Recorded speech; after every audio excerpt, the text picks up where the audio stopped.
ponemos en común lo que hayamos ido encontrando.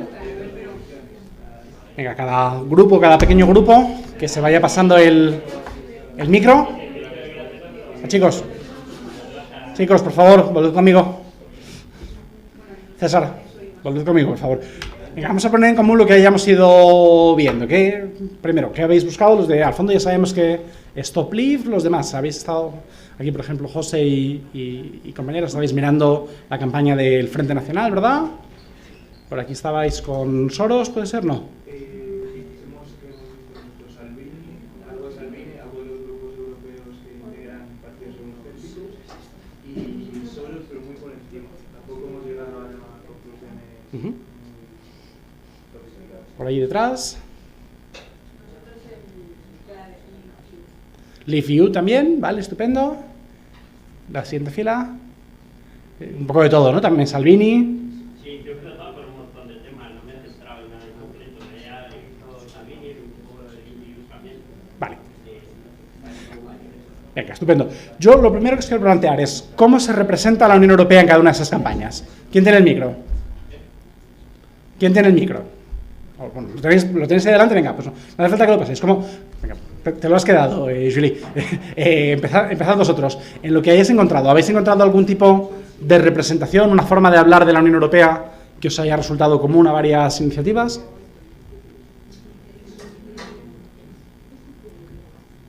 Kevin.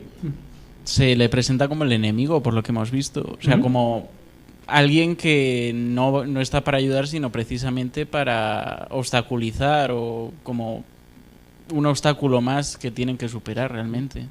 No es con Leave You. En el caso de Leave You, ¿no? Esa representación. Pero no sé si le pasas el micrófono a tus compañeros al fondo, no sé si van a estar de acuerdo, pero os ha parecido que se habla, sobre todo en la actualidad, ¿no? O sea, puede ser un poco sesgado, pero si nos fijamos en los tweets de hoy, se habla mucho de la Unión Europea en los tweets que habéis analizado. Sí, bueno, pues nosotros respecto de la Unión Europea hemos visto que se habla acerca de la corrupción. Luego también hemos visto que habla acerca de un riesgo de que se produzca otro referéndum, diciendo que si llegamos a votar otra vez existe riesgo de que el Brexit no se produzca jamás. Luego también llegan incluso a apelar el marxismo de la UE a través de Braverman, diciendo que el marxismo cultural de la UE está acabando con la creatividad. Y también quieren que las elecciones locales del 2 de mayo de Inglaterra se llenen de votos nulos, pidiendo a la población que escriban en las papeletas de Brexit Party. Así respecto de la Unión Europea. Y luego también, bueno, pues hemos encontrado más cosas que se... Os lo pregunto por una cuestión común. Pásale el micrófono a César, por favor. Y mientras va pasando el micrófono, os lo digo también por una cuestión, que es que, por lo menos en la campaña de Leave You, parece que ahora ya está, de alguna manera...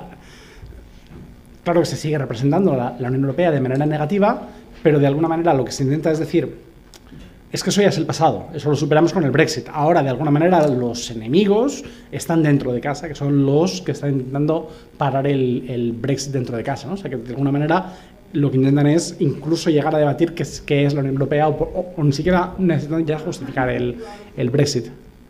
César.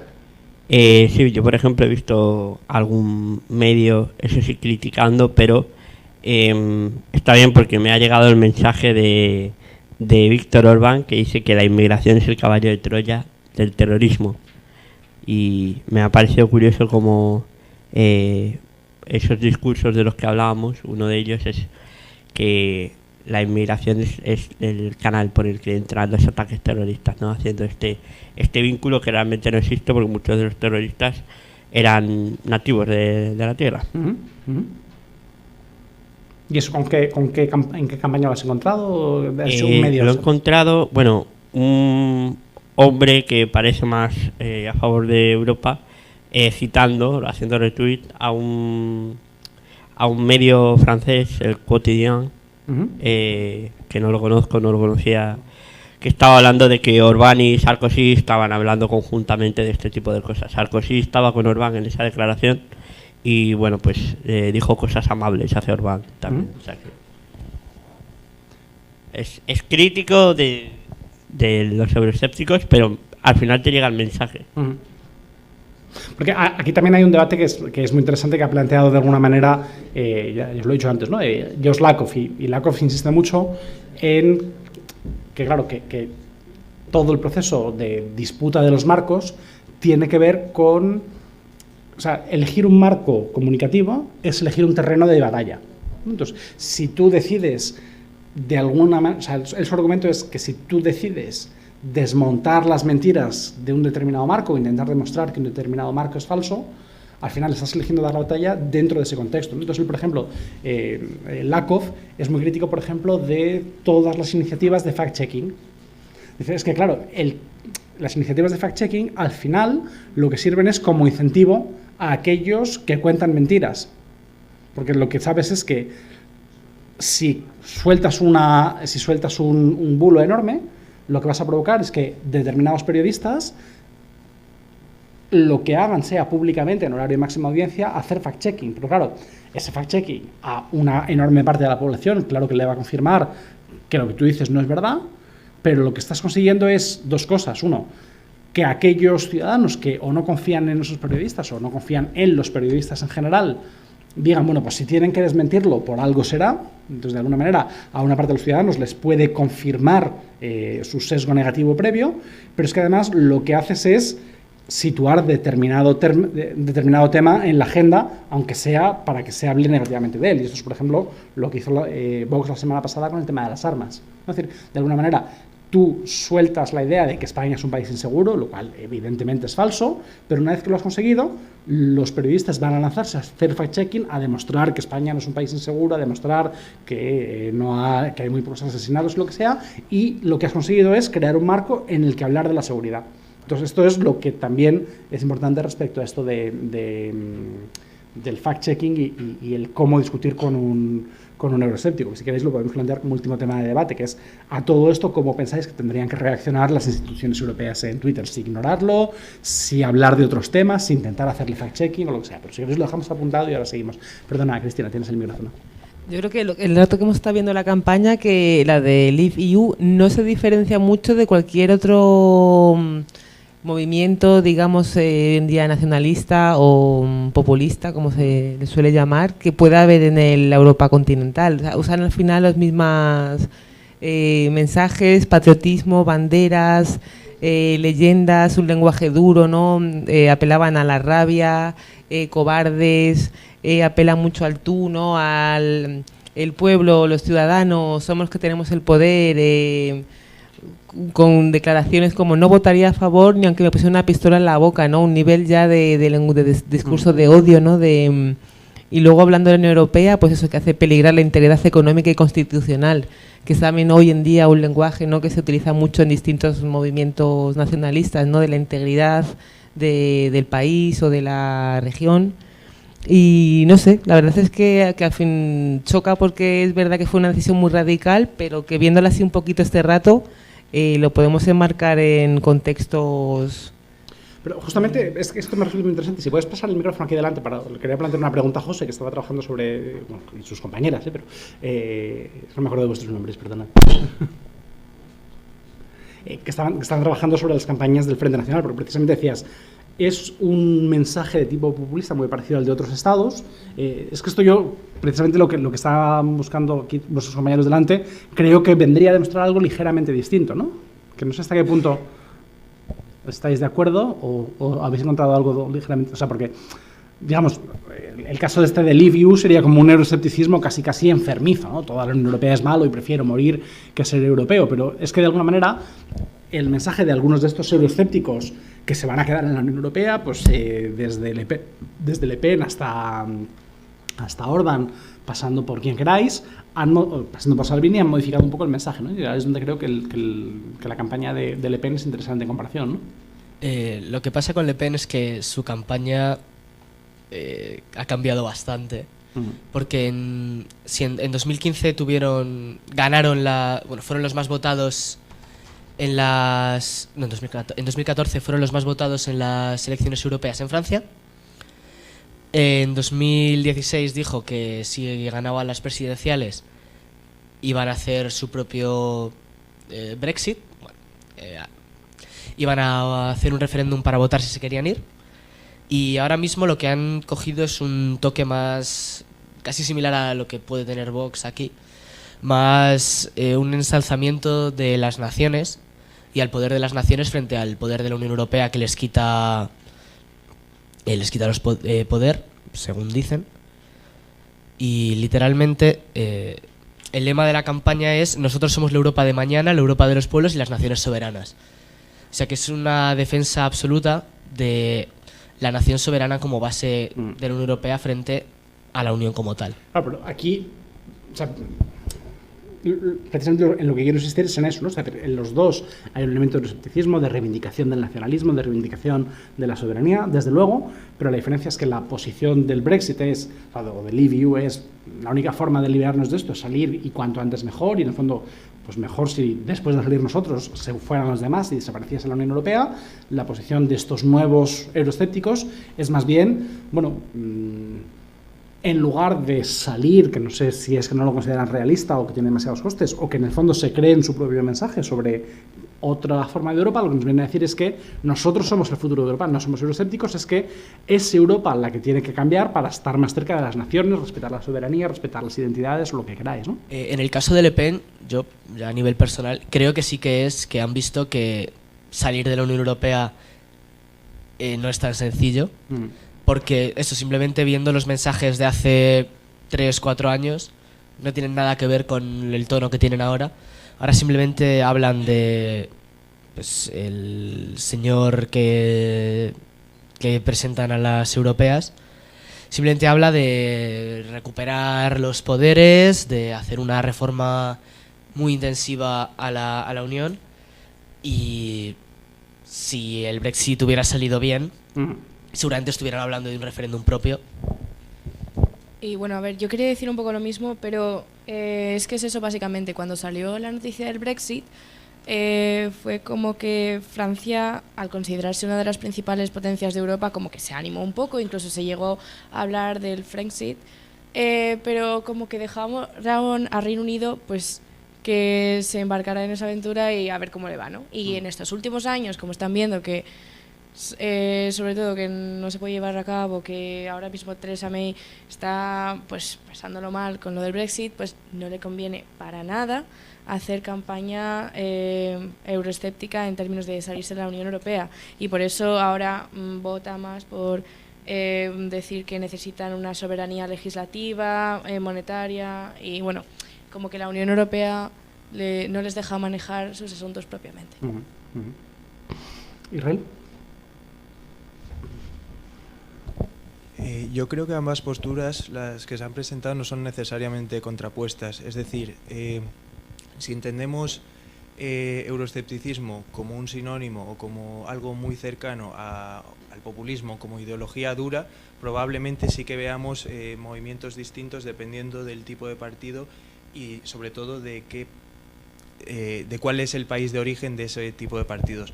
Pero sin embargo, si entendemos populismo en los términos de Kriesi como estrategia comunicativa, como discurso, quizá sí haya un elemento común entre ambas formas de comunicar. Es cierto que en el primero de los casos, simplemente por estrategia, el lenguaje es mucho más duro, porque el tema está en la agenda hoy mismo y es bueno, una cuestión de vida o muerte y que se tiene que resolver en el corto plazo. Sin embargo, este otro tipo de fuerzas euroescépticas, eurocríticas, como queramos llamarlas, a pesar de que han moderado el lenguaje, también podemos decir que se deba a una mera estrategia electoral, simplemente por la cercanía de las elecciones, para no perder según qué apoyos de votantes que aún no han decidido su voto y que quizá no se sientan representados por los dogmas que propugnan este tipo de fuerzas, pero sí que compartan esa visión crítica con la burocracia europea. Entonces, y en conclusión, me da la sensación de que, bueno, como ya decía, no llevan caminos separados, puesto que Salvini, Le Pen y demás, a pesar de que moderan el lenguaje, sí que siguen intentando meter en la agenda pues temas como la Europa de naciones y no Unión Europea como tal, sí que hay una incisión en temas como los refugiados, la inmigración, el terrorismo, que a lo mejor no hacen grupos del Parlamento Europeo o partidos como puede ser la economía y demás, por lo que no creo que necesariamente sean posturas contrapuestas, simplemente son estrategias comunicativas con un elemento común, que es el elemento populista, pero llevado a cabo de forma distinta. Sí, no, y además hay también pensar que quizá haya un tercer elemento que hay que tener en cuenta, que es que probablemente dentro de esa estrategia de comunicación, el hablar de otra Europa, ya sea una Europa soberana, una Europa de naciones cristianas o lo que sea, también soluciona un problema de coordinación. Es decir, que de alguna manera una estrategia como la de Leave You acaba basándose en enfrentar países entre sí, ¿no? Y fue, por ejemplo, un momento muy divertido, quizá cuando Santiago Abascal era un poco menos visible, pero hace unos cuantos meses Salvini, probablemente más, ¿no? Un poco más de un año, Salvini puso un tuit contra el gobierno español y favorable, si no a la independencia de Cataluña, sí que, bueno, pues diciendo que se estaba maltratando a los líderes independentistas, que el juicio era una farsa y demás, ¿no? Y Santiago Abascal reaccionó en tromba diciendo: no te metas en asuntos españoles, ocúpate de tus asuntos italianos, déjanos nuestra soberanía nacional, ¿no? O sea que de alguna manera las estrategias de tipo Leave You al final lo que dificulta mucho es esa coordinación entre grupos euroescépticos, mientras que este tipo de discursos de, bueno, para deconstruir Europa, para quitarle competencias, para devolver soberanía, necesitamos actuar colectivamente. O sea, puede que no nos gustemos mutuamente, porque para eso somos nacionalistas, ¿no? Y no hay una internacional nacionalista, pero que de alguna manera necesitamos ese discurso de una Europa alternativa, precisamente si lo que queremos es conseguir esa finalidad de cooperación. Eso es lo que estamos viendo en el caso del Brexit. Tú no puedes hacer Brexit individualmente contra otros 27 estados. Al final necesitas la cooperación de varios de ellos para pues de manera concertada intentar recuperar algunas de esas competencias, ¿no?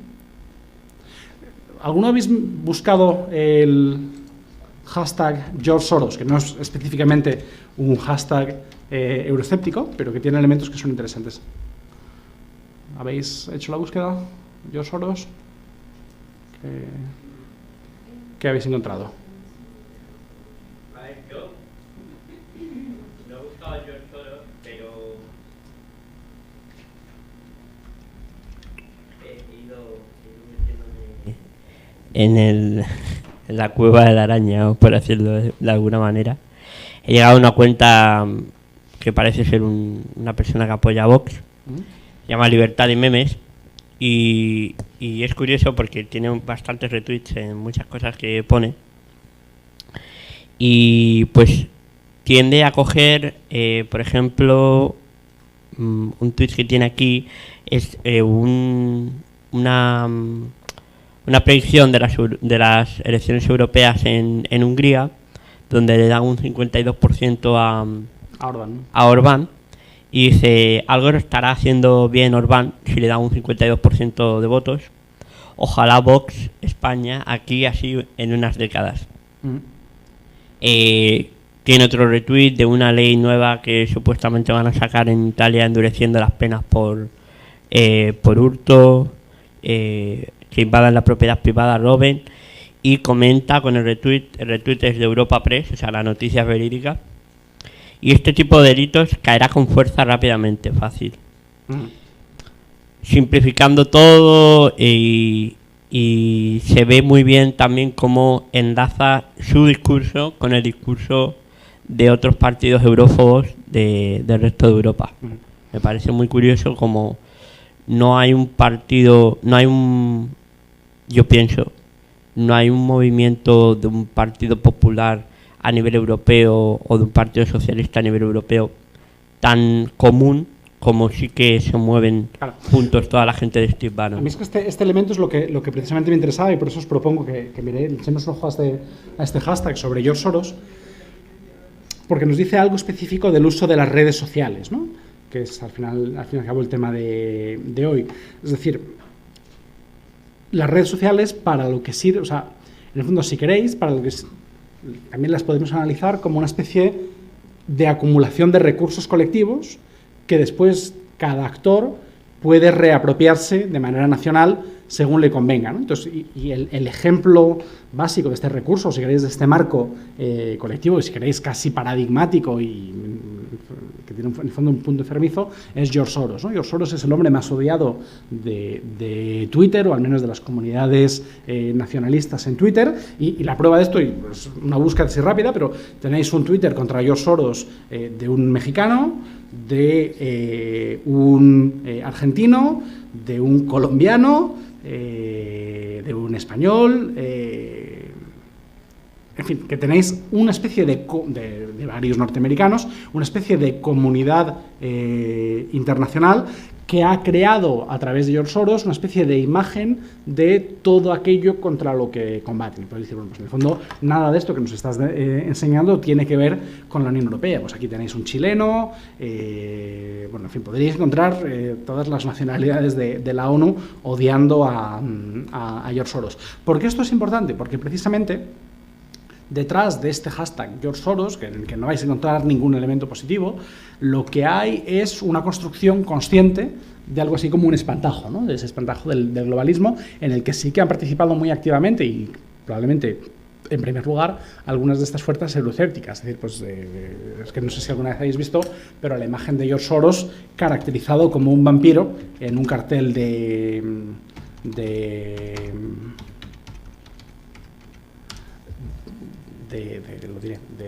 Fidesz. El judío vampiro, ¿no? Bueno, claro, es una pintada, pero es que en el fondo la propia pintada se invitaba a este tratamiento, pero o sea, fuera de la pintada por encima, este es un cartel oficial de Fidesz, ¿no? O sea que precisamente la construcción del espantajo de George Soros lo que sirve es para agregar a un montón de comunidades diferentes que lo que van a hacer es, llegado el momento, cuando una de las campañas euroscépticas necesite visibilidad internacional, necesite acumular un gran número de retweets, le bastará con añadir George Soros a cualquier otro hashtag que esté creando para conseguir que todos estos, que toda esta internacional de usuarios de Twitter, pues vayan sumando. Entonces, si queréis el ejemplo español, bueno, pues un tuit en el que se acusa a George Soros, pues, de ser uno de los promotores de la independencia de Cataluña, ¿no? O sea que precisamente uno de los elementos clásicos, o más que clásicos, uno de los elementos más novedosos de este uso de las redes sociales por parte de campañas euroscépticas es la de tratar de conseguir esa conexión entre temas que de alguna manera están desconectadas, y aquí pues el pobre George Soros pues es el que está sirviendo como más fuertemente de todo tipo de espantajo, ¿no? Para terminar, si volver a poneros la gorra de consejeros de comunicación de la Unión Europea, si os lanza de repente Fidesz o sus entornos o George Bannon una de estas campañas online, ¿qué pensáis que tiene que hacer la Unión Europea, o qué le recomendaríais a vuestro jefe, Jaume Duch, portavoz del Parlamento Europeo? ¿Qué le recomendaríais? En el fondo, si queréis, ¿cómo se puede defender a la Unión Europea, o cómo se puede defender la democracia, o cómo se puede responder a este tipo de ataques en redes sociales, o es mejor no responder? César.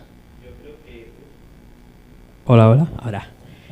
Pues yo creo que una estrategia de comunicación que no la veo mucho es mezclar lo que se quiera decir con un poco de humor y con intentar lo menos posible ser condescendientes, porque mucha de esta gente que están aprobando estos movimientos son sencillamente ignorantes de muchos temas y ven la imagen muy sencilla, pero creo que... Perdona, César, por otra razón, pero yo añadiría que es que puede que no sean necesariamente más ignorantes de esos temas que los que sí que apoyan a la Unión Europea. Es decir, que asumir que son necesariamente más ignorantes, yo creo que es mucho asumir. Es decir, pues simplemente es personas que por los motivos que sean han decidido no apoyar a la Unión Europea, y este es el único elemento de comunicación algo contestatario y al mismo tiempo eficaz que encuentran, quizá, ¿no? Es verdad, estoy de acuerdo, pero yo creo que una persona que se haya informado de estos temas, que va a decir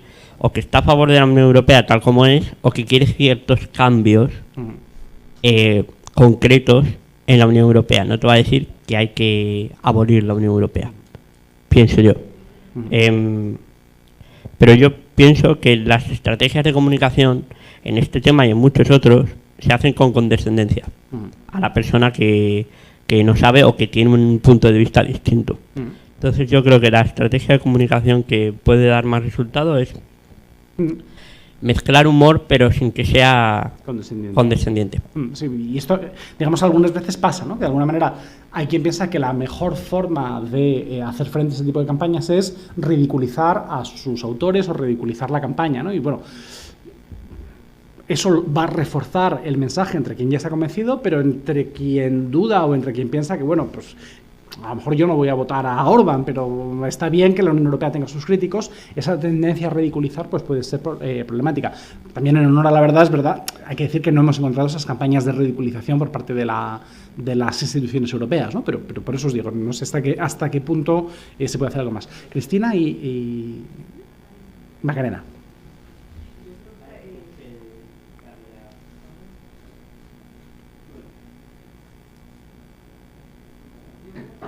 Comunicación se le pide un milagro y al final esto no es más que el reflejo de esa desconexión que hay entre ciudadanos y las instituciones, ¿no? De ciudadanos y representantes políticos o la política tal como se entiende hasta ahora, ¿no? Y entonces si fuéramos asesores de alguien del Parlamento Europeo y demás, obviamente es importante, pero yo creo que hay que ir más allá, ¿no? Y yo creo que estos tiempos llevan ya años dándonos señales de alerta de que esto que ocurre en Twitter y demás es una señal de lo que ocurre más profundamente, ¿no? Entonces sería importante buena comunicación por todos los canales, offline, online, redes sociales, eventos, encuentros por todas partes, zonas rurales, ciudades, todo lo que se pudiera, pero al final es eso, ¿no? Que o nos damos cuenta de que la comunicación es siempre, bueno, es el culpable o la culpable parece de todo, pero es que debajo de todo eso hay mucho más, ¿no? Y si no trabaja la Unión Europea, en este caso hablando de la Unión Europea, de cómo hacer que de verdad las instituciones vuelvan a estar vinculadas a los ciudadanos, es que eso no hay campaña de Twitter que lo arregle. O sea, habrá cosas que pueda mejorar, cosas que tal, pero el que está ya desconectado, el que está ya en este modo, no hay vídeo en YouTube o en Instagram que te vaya a hacer creer. O sea, creo que es algo más profundo que todo esto, por desgracia. Ojalá se quedara, ojalá fuera una buena campaña de comunicación arreglara todo esto. Creo que sería importante tenerlo en cuenta a la hora de abordar una campaña de comunicación, un plan de comunicación con alguien, ¿no?, que quiera empezar una nueva estrategia de trabajo. Y, espera un momento, César, que tenía la mano levantada a Macarena en el fondo, pero mientras pasáis el micrófono, pues me gusta mucho que empieces diciendo milagro, porque es el subtítulo del módulo, ¿no?, que es Comunicación Europea.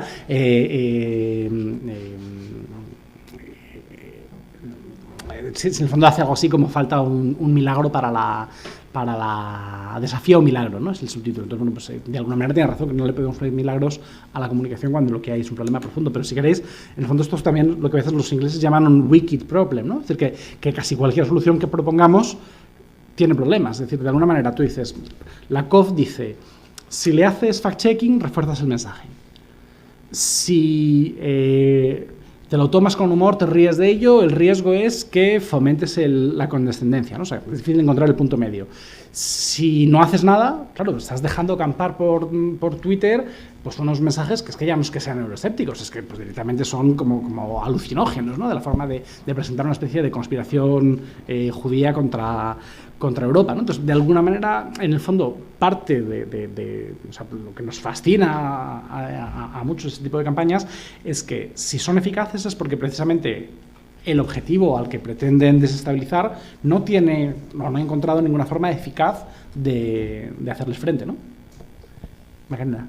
A ver, yo pienso que, por ejemplo, la Unión Europea, o sea, para nada tendría que entrar al juego de todas estas campañas, etcétera, ya que, bueno, pues es una institución que está por encima de todos estos partidos que a lo mejor independientemente se pueden formar en cada nación, etcétera, y que tiene que adoptar, o sea, una postura en la que, o sea independiente de todo esto y eso, y responder con actos y para nada entrar pues al juego de todas estas campañas con insultos, etcétera. Y eso. aquí Lakoff también dice que de alguna manera lo único que puede ser eficaz con algunas de estas campañas, y va en una línea parecida a lo que decía César, es algo así como un sándwich de verdad. De alguna manera tú tienes que empezar diciendo qué es lo que sabemos, qué es lo que es cierto sobre un determinado asunto, reconocer o, digamos, citar literalmente lo que han dicho todos estos euroescépticos o todos estos populistas o quien quiera que sea al que se está enfrentando en esta campaña de comunicación, y volver a cerrar con una demostración de que, a pesar de que lo digan, pues de alguna manera no hay justificación. Esto también es muy interesante en el contexto del debate del Brexit, porque aquí una de las cosas por las que más se criticó a la BBC fue porque durante la campaña del referéndum asumió que le tenía que dar la mitad del espacio del debate a cada una de las dos campañas, tanto a la campaña a favor como a la campaña en contra. Claro, esto, parte de los partidarios de seguir en la Unión Europea dijeron, es que tú no le puedes dar, sobre todo como medio público de calidad de referencia como la BBC, la mitad del tiempo de audiencia a quien estás sistemáticamente desinformando, ¿no? Porque precisamente lo que estás haciendo es darle espacio a quien utiliza las reglas del juego, pues para desmontar no ya la Unión Europea, que es muy legítimo, sino para desmontar pues el propio funcionamiento de las reglas democráticas que tienen que sujetarse a la BBC, ¿no? Y de alguna manera muchos de todos estos actores de la desinformación han entendido bien una parte del funcionamiento, la lógica de algunos medios de comunicación, que es la de generar debate. Entonces, tú siempre puedes contar con que si tú montas una campaña más o menos disparatada contra un determinado asunto, al final los medios le van a acabar dando visibilidad, porque te van a decir, es que hay un debate. En España hay un debate entre los partidarios de tener armas y los partidarios de no tener armas. Bueno, no es que no lo hay. Lo que pasa es que si tú consigues señalarte como la posición extravagante, la posición como alternativa, puede que consigas una cierta parte de atención mediática. César, ¿te marchas ya o tienes tiempo de comentar lo que quieres decir?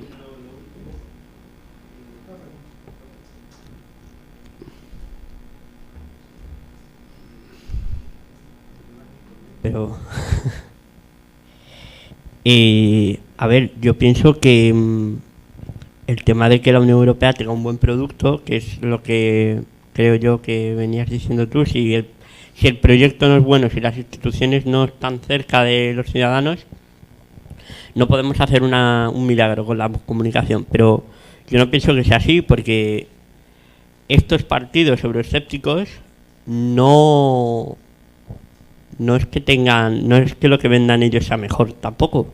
Me refiero, están usando el desempleo, están usando malas condiciones económicas coyunturales de la globalización, que no es necesariamente culpa de la Unión Europea, sino a lo mejor de un fenómeno más a nivel global, y están ofreciendo soluciones simplistas que no son soluciones realmente, y aún así ese discurso sí se compra, o sí lo está comprando alguna gente. Entonces, si ese discurso sí lo compra alguna gente, tiene que haber un discurso de la Unión Europea que esa gente compre, pienso yo. Entonces yo pienso que sí que hay algo que se puede hacer en la comunicación. Claro que es complicado, pero tiene que haber algo, porque si se puede convencer a la gente de una cosa, se la puede convencer de la otra, porque de lo que se les está convenciendo por parte de los euroescépticos no hay hechos detrás tampoco. Entonces, pues eso era lo que yo pienso. Gisela.